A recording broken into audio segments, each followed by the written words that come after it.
Assalamualaikum warahmatullahi wabarakatuh. Perkenalkan, kami dari kelompok 4 yang beranggotakan saya sendiri, Septi Nurlis Daningrum. Kemudian ada rekan-rekan saya yang bernama Wahyu Hidayat, Farah Fadila, dan juga Ainur Rohmah.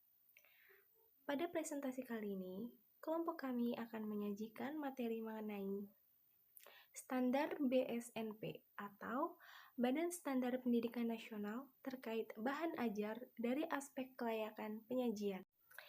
Baik, langsung saja. Di sini saya sebagai penyaji pertama akan menjelaskan materi yaitu apa itu bahan ajar. Nah, dalam kajian literatur ini, bahan ajar ini memiliki pandangan-pandangan dari beberapa tokoh ya. Salah satunya ada dari Hamdani.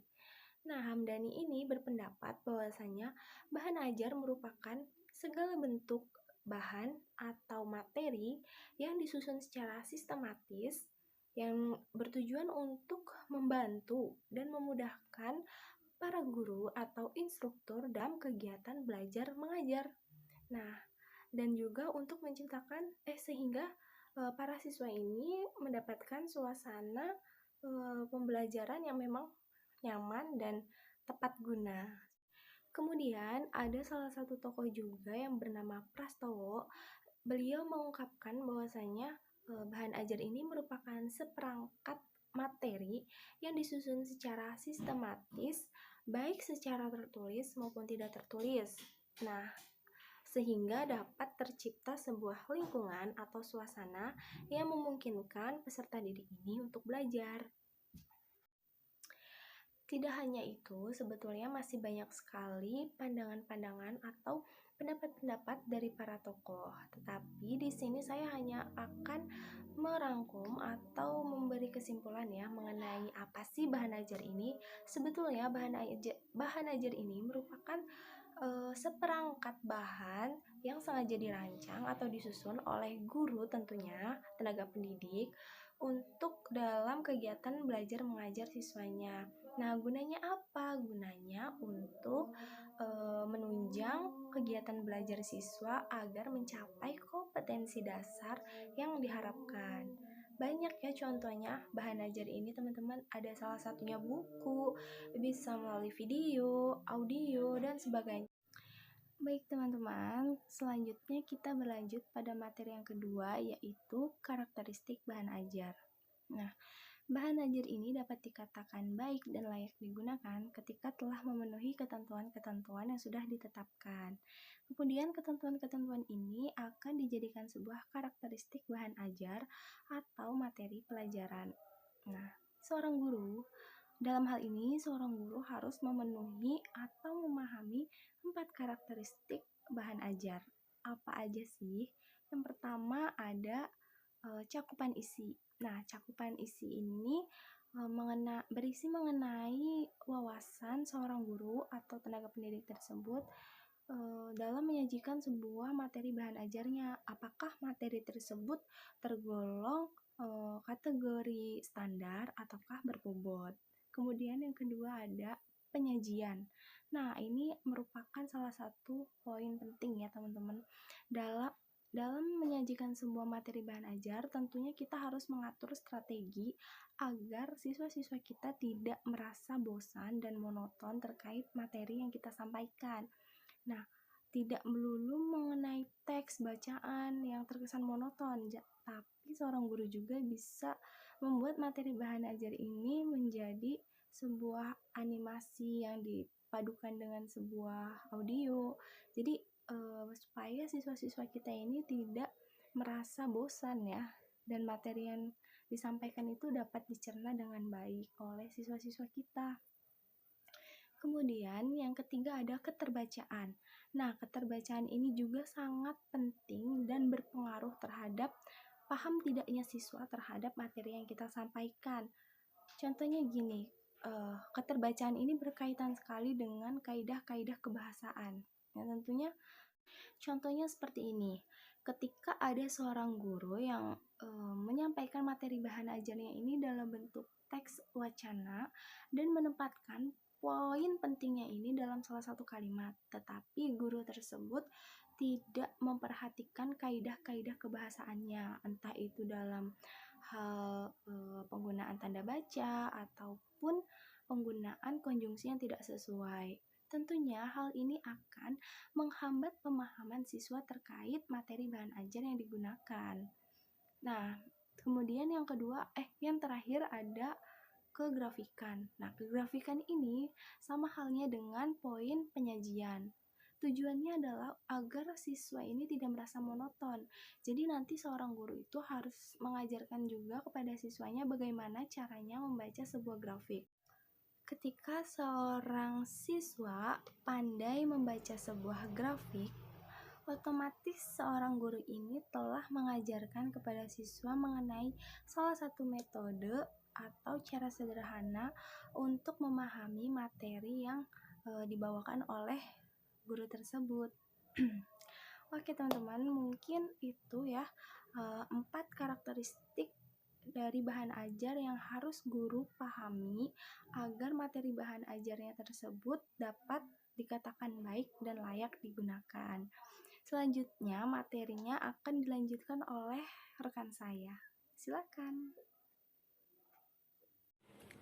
Karakteristik bahan ajar harus sesuai dengan kebutuhan peserta didik, sehingga bahan ajar harus disusun sesuai dengan karakter penyusunan bahan ajar. Sebuah bahan ajar dapat dikatakan berkualitas dan layak digunakan, dapat dinilai berdasarkan 3 aspek, yaitu aspek-aspek yang didasarkan pada standar penilaian bahan ajar oleh Badan Standar Nasional Pendidikan atau BSNP. Daryanto mengungkapkan bahwa sebuah bahan ajar dapat dikatakan baik dan menarik apabila terdapat karakteristik sebagai berikut. Yang pertama, self-interaction, yang kedua, self-contained, yang ketiga, stand-alone, yang keempat, adaptive, dan yang kelima, user-friendly. Dalam hal kelayakan penyajian, ada 3 indikator yang perlu diperhatikan. Yang pertama, teknik penyajian, yang kedua, penyajian pembelajaran, yang ketiga, kelengkapan penyajian. Baik, selanjutnya 4. Buku teks berdasarkan BSMP. Peraturan Pemerintahan Nomor 32 Tahun 2013 tentang Standar Nasional Pendidikan, Pasal 1 Ayat 23 yang dikeluarkan oleh Kementerian Pendidikan dan Kebudayaan menyatakan bahwa buku teks pelajaran adalah buku acuan wajib untuk digunakan di sekolah yang memuat materi pembelajaran dalam rangka meningkatkan keimanan dan ketakwaan, budi pekerti dan kepribadian, kemampuan penguasaan ilmu pengetahuan dan teknologi, kepekaan dan kemampuan estetis, potensi fisik dan kesehatan yang disusun berdasarkan standar nasional pendidikan. Buku teks pelajaran adalah sumber pembelajaran utama untuk pencapaian kompetensi dasar dan kompetensi inti. Peraturan Menteri Pendidikan Nasional Republik Indonesia Nomor 2 Tahun 2008, Pasal 4 Ayat 1 dalam Kementerian Pendidikan dan Kebudayaan tahun 2016 mengemukakan bahwa buku teks pelajaran pada jenjang pendidikan dasar dan menengah dinilai kelayakan pakainya terlebih dahulu oleh Badan Standar Nasional Pendidikan atau BSMP sebelum digunakan oleh pendidik atau peserta didik sebagai sumber belajar di satuan pendidikan. Kelayakan buku teks ditetapkan oleh Menteri. BSMP dalam Fauzia 2016 mengemukakan bahwa beberapa faktor yang dapat kita jadikan bahan penilaian terhadap buku teks pembelajaran, kelayakan isi dan kelayakan penyajiannya merupakan hal yang perlu diperhatikan dari buku teks yang akan dipilih, karena 2 hal tersebut menentukan kualitas dan kesesuaian diterapkan pada peserta didik. Cukup sekian dari saya, akan dilanjut oleh Saudara Wahyu Hidayat. Baik, langsung saja. Saya Wahyu Hidayat. Saya akan memaparkan materi tentang aspek kelayakan penyajian pada pengembangan bahan ajar. Standar yang berkaitan dengan aspek penyajian buku ajar meliputi teknik penyajian, yaitu keruntuhan konsep, kekonsistenan sistematika, keseimbangan antar bagian. Lalu penyajian pembelajaran berpusat pada peserta didik, pengembangan keterampilan proses, memperhatikan aspek keselamatan kerja, variasi penyajian, dan pembelajaran terpadu, serta kelengkapan penyajian, pendahuluan, daftar isi, glosarium, daftar pustaka, ringkasan dan peta konsep, evaluasi, indeks, dan instrumen yang mendukung. Adapun teknik penyajian merupakan faktor penentu kualitas suatu buku teks.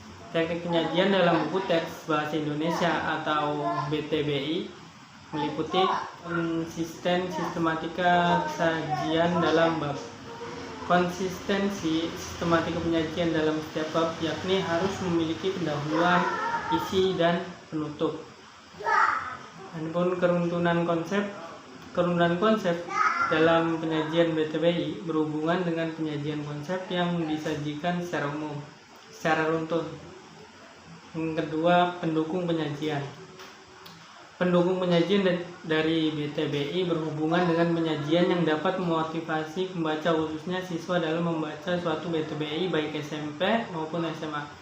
Adapun pendukung penyajian meliputi pembangkit motivasi dalam belajar.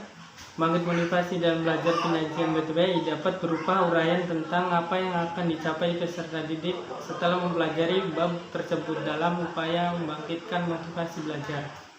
Yang kedua itu contoh-contoh soal dalam tiap bab. Contoh-contoh soal dalam BTBI, SMP, dan SMA berfungsi untuk membantu menguatkan pemahaman konsep yang ada dalam materi bagi pembaca, khususnya siswa. Yang ketiga itu kata kunci baru pada setiap awal bab. Kata-kata kunci baru yang terkait dari setiap bab perlu disebutkan pada awal bab agar membantu pemahaman serta pemfokusan siswa. Yang keempat, soal latihan pada setiap akhir bab. Soal-soal latihan pada setiap akhir bab pada BTBI diperlukan agar dapat melatih kemampuan memahami dan menerapkan konsep yang berkaitan dengan materi dan bab sebagai umpan balik disajikan pada setiap akhir bab. Yang kelima itu pengantar. Pengantar pada sebuah BTBI berisi tujuan penulisan buku teks pelajaran bahasa Indonesia, sistematika buku, cara pengajaran termasuk materi apa saja yang harus diberikan ke peserta didik untuk satuan masa pengajaran atau satu semester tertentu. Terus cara belajar yang harus diikuti serta hal-hal lain yang dianggap penting bagi peserta didik yang ditulis pada awal BTBI. Yang ketujuh itu glosarium. Glosarium yakni kamus kosakata atau glosari yang disediakan di bagian akhir buku teks untuk memudahkan pencarian kata yang mungkin belum diketahui artinya oleh pembaca. Yang 8 itu daftar indeks. Daftar indeks adalah daftar kata penting atau indeks dari kata-kata yang dimuat dan digunakan dalam buku teks yang dibuat dan dilengkapi dengan nomor halaman. Yang ke-8 itu daftar pustaka.